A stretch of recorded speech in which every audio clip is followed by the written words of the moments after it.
One of the most important parts of your workout is actually what happens beforehand, the warm-up. Now, I've talked a lot about the importance of warm-ups, and I think where people get screwed up is the idea that they just have to warm up their body. It's like a branding issue, right? I want to rename warm-ups movement prep, because the second that you change your mindset into thinking, oh, I need to prep for the specific movement that I'm going to be doing, everything changes. Now, I have a whole video on how to structure your warm-up, so definitely check that out if you would like to know more. Because today we're gonna talk about the step after your warm-up, which is priming your central nervous system. What the heck does that mean? Today, we're gonna talk about that. Specifically, we'll talk about what your central nervous system is, why it's important to prime, and how to do it. So let's start at the top with a quick definition. Your central nervous system is your brain and your spinal cord. And I want you to think of it like your body's computer. You do something and then a signal is sent out telling us how to respond. So for example, if I touch a hot plate, that signal will be sent up to my brain. My brain will send a signal back down saying, hey, move your hand. So we know what it is. Why is it important to train? Essentially, when we're training, we are building muscle memory, which we've probably all heard of before. And that is a real thing. The first time you do an exercise, you're probably not gonna be very good at it because that neural pathway is new, so it's probably inefficient. But the more and more you practice something, that pathway will get cleaner and more efficient. So before we start our workout, ideally we wanna prime or activate that neural drive so we can get the most out of the bulk of our training. And there are two big ways to go about this depending on the type of training that you're doing that day. So there are two ways to fire the central nervous system prior to your workout: explosive movement and post-activation potentiation. Let's start with explosive movement. We wanna use this prior to lifting heavy. So think of this as moving quickly and not moving a lot of weight. Examples of this are vertical jumps, ball slams, and box jumps. On the flip side, we can also use something called post-activation potentiation. This is used prior to explosive movement.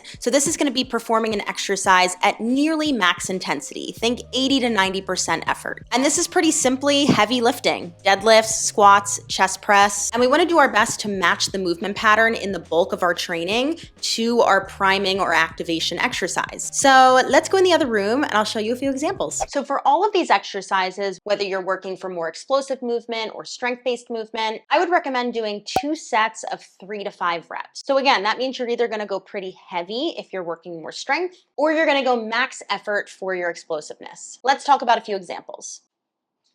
Take the slippers off. Great.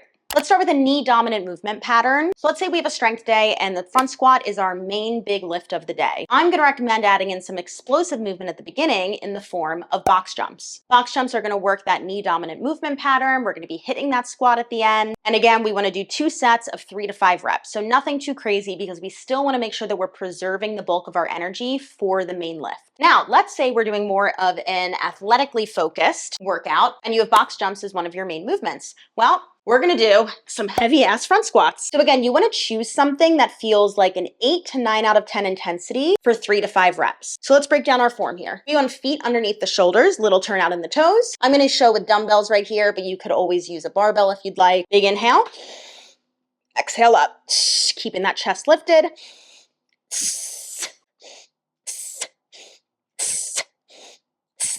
And then I would rest there for 60 seconds before I go into another round. Again, remember, we want max intensity, so we also need that recovery time so we can do it again. Let's talk about hip dominant patterns. Let's say the main lift of the day is a deadlift. I would recommend doing some ball slams. Let me tell you something right now before we get any further into this video. That is incorrect. I would not recommend a ball slam. I don't know how that got by me in the scripting process, in the filming process, in the editing, and the uploading process. It is the day before that video is supposed to go live and I'm thinking about it and going, oh, I would not do ball slams because that is working explosive hip flexion, whereas for a deadlift, you want explosive hip extension. So what are some things you can do instead? Kettlebell swings, vertical jumps, broad jumps, all of these are going to work your explosive hip extension, which again is what we're trying to prime for a deadlift. So you can ignore everything that I really say in regards to ball slams. My bad, didn't want to refilm the whole video because I think this is also a good learning experience to show that I'm not perfect or right all the time, and hopefully I do catch my mistakes. Great. This is again more of a hip dominant pattern, so you're going to target more of that posterior chain, the glutes, the hamstrings. And I wouldn't necessarily say that you need like a super heavy ball. Something around 10 pounds is going to be perfect, but you want to chuck that ball like you're trying to get it down to the core of the earth. Now, if ball slams are in your main programming, you have the option to load up some deadlifts at the beginning. So let's add a little bit more weight. I'm going to show with an RDL because I don't have a barbell here, but honestly, any type of deadlift that you can really load up is going to be perfect. So feet are more narrow than our squat, under the hips, big inhale. Weight slide down those legs. Exhale up. Keeping the weights nice and close to you. Sending those hips back. Squeezing the armpits down. Let's do some upper body examples, horizontal press. So let's say the main lift in your program that day is a chest press. I'm gonna recommend a chest pass. So again, horizontal press is working horizontally to your body. So if we wanna utilize that power explosive movement from a ball, we need to make sure we're doing that exact same movement pattern. Same thing as the ball slam. It doesn't necessarily need to be super heavy. It just needs to be explosive. Okay, let's demo some chest pressing. So I think we're getting the concept by now, but let's say you have a chest pass or even like a plyometric push-up in your program. I would go for some heavy chest presses. So again, I have dumbbells here, so that's what I'm using. And I have a floor because I'm too lazy to get out my bench, but this gets the job done.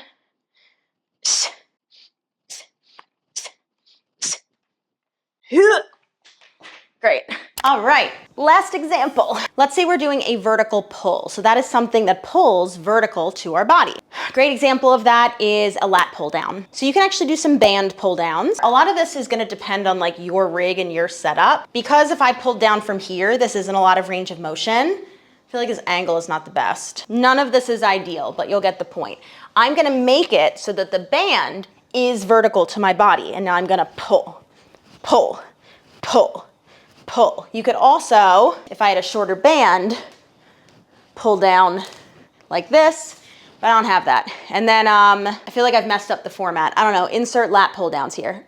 Great, we got it. So I would recommend not getting too hung up on the specifics. I talk about it a lot, but optimal programming or like the most ideal workout or exercise selections for general population, which is honestly probably most of the people watching this, you don't really need to overthink it. So, you know, personally, a lot of my private clients are, I would say either beginners or like more advanced beginners. They might have the basics, but need some fine tuning. They might not feel comfortable moving a lot of weight yet or moving really quickly. So sometimes this isn't gonna work for you. Especially at the beginning of the workout, I wanna make people feel as confident as possible so that when we get to that big lift or the big movement pattern of the day, they feel really confident. And sometimes this is just not the best option for that. But if you do want to add this in, there are a few programming considerations that I would take into account. So I just showed you all of those examples, right? And that's like the first consideration you want to think about. You want to pair your exercise with something similar. So for example, if my big lift of the day is a deadlift, I want to choose something that's also explosive from the hips. Ball slams, kettlebell swings, broad jump, you know, something like a chest pass isn't going to have the same effect on my lift. Something else to consider is that a lot of studies have shown that you want to do that priming movement